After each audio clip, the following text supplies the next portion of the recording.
Hi there, everyone. Meteorologist Rusty Dawkins looking at what's going on over the last 24 hours and what's headed our way. And low temperatures today, very mild. Look at this area of very warm temperatures. That middle 40s in Lincoln is actually warmer than the average high for the day. And a lot of these temperatures too. Billings, International Falls, all of those temperatures way above where they're supposed to be for this time of year. Speaking of way above, this surge of just hugely warm temperatures all the way from San Antonio, New Orleans, up to Lincoln, Oklahoma City, very warm. Even International Falls, only 41, but that's way above average. So much warmer than average temperatures out there for the 7th day of February, one weekend, and it's been mild, and mild again. So this is what it looks like as we head towards the next several days. Very warm temperatures still in the forecast, 50s, 60s, and 70s from the central part of the U.S.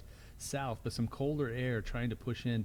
It does look like this area over here, some colder air trying to settle in. That will eventually move to the east, but it's going to take some time. This is actually 15 to 20 to 25 degrees warmer in International Falls on Thursday, February 8th.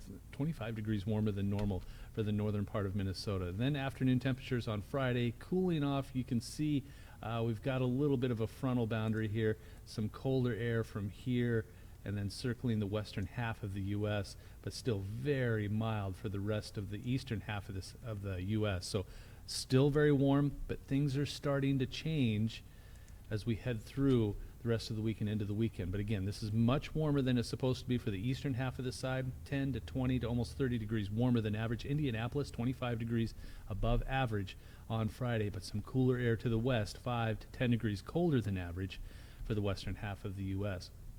That colder air eventually pushing more to the east.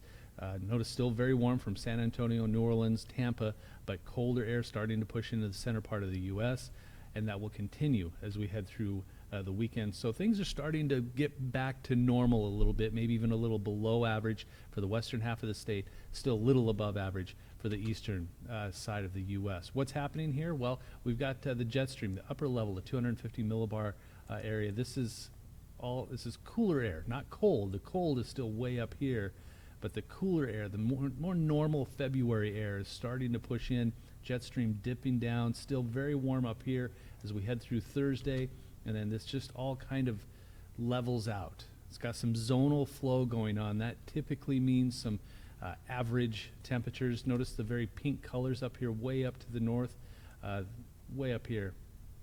Still in Canada. So these bluer-ish temperatures closer to normal. The warmer air down here is, well, staying down there. So overall, a fairly typical pattern for this time of year, setting up after the very warm temperatures the last several days. This is what it looks like with your lows and highs. This area right here is a low pressure center.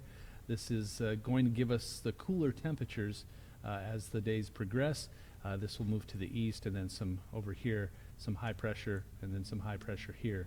So kind of a omega block setting up. We'll see how long it lingers, but it looks like it's not going to last long. Everything turns zonal. When I mention zonal, it means it's just kind of going like this. All the flow is going like this, and that's a zonal flow. There's no big ups and downs.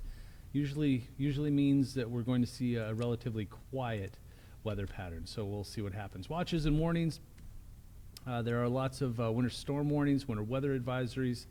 That's what all of these pink shaded and purple shaded areas are. Some wind advisories here.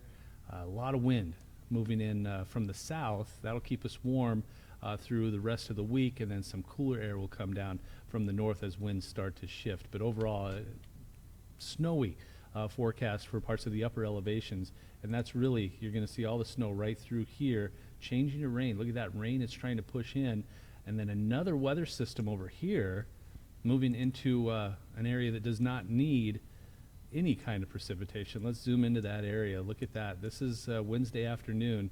Storms zipping through the San Francisco area, moving into parts of wine country and parts of California. So they don't need the rain. Here's your surface features. There's a cold front from about Minneapolis south towards Dallas. That's going to usher in those colder temperatures. And when I say colder, I mean more closer to normal. It's just been so warm lately. That cold front moves to the east, replacing the warm air with the cooler air as we head through Friday. And then as we get into Saturday, that cold front makes it past St. Louis, heads towards Atlanta, Dallas, New York, Washington. It'll eventually cool everybody back down to normal. Here's what the GFS model is saying. Look at all that snow in the upper elevations. Precipitation-wise, probably going to see the heaviest rain from Houston to Atlanta. That heavier snow, look at that, just setting up over Denver to north of El Paso, the Four Corners region just getting blasted with snow. That all eventually dives to the south into parts of Oklahoma and the panhandle of Texas, and then that'll then eventually move to the east. So how much liquid precipitation are we looking at? Look at all of that into the deep south. You're looking at anywhere from 2 to 4 inches of rain from Houston to Atlanta. Another swath here from St. Louis to the panhandle of Oklahoma and Texas, and then that heavier snowfall here into parts of Arizona. So quite a bit of rain, but not for everybody. How much snow are we talking about? Well, quite a bit. Look at all that big swath right there from the Four Corners region, and it goes all the way up towards Indianapolis and then into New England, upper elevations. There's just an area here of no snow, and then basically a south from Oklahoma City to Indianapolis south. Of course, it's a little too warm for the snowfall potential in that area. Thunderstorms possible for parts of Chicago on Thursday, which is weird. I mean, it's February, but I guess it has been an odd February. Here's Wednesday. This is not much going on there. No tornado threat, no damaging wind threat, no large hail. So that's good news. Drought monitor, still some areas that need to be seeing some precipitation. Looks like northeast parts of Iowa still under an extreme drought. Parts of Louisiana, up towards Mississippi, Alabama, parts of Tennessee, and then of course over here towards the Four Corners and towards Texas. So there's quite a few areas that still need the precipitation, but there's a pretty good chance over the next few days. But past that, February 13th through the 17th looks to be dry for most of the U.S. The better chance for above normal precipitation, mainly Texas, really. The temperature-wise, it does look like we're going to see a warmer than average week, February 13th through the 17th, in and around the Minneapolis area, and then the West Coast. Everybody else either normal or cooler. February 16th through the 22nd, this is the 8 to 14-day outlook. Below average precipitation for the northeastern corner of the state from about St. Louis northeast, and then precipitation potential a little higher for the southwestern half of the U.S. Temperature-wise, just about everybody cooler than average. So it looks like the cold air is going to move in, replacing all that warm air that we've been having, except for the West Coast, but everybody else looks to be much cooler. So a little bit of good news there, maybe. You can follow me on Twitter, Facebook, and of course on YouTube. Like and subscribe. That would be fantastic. See ya.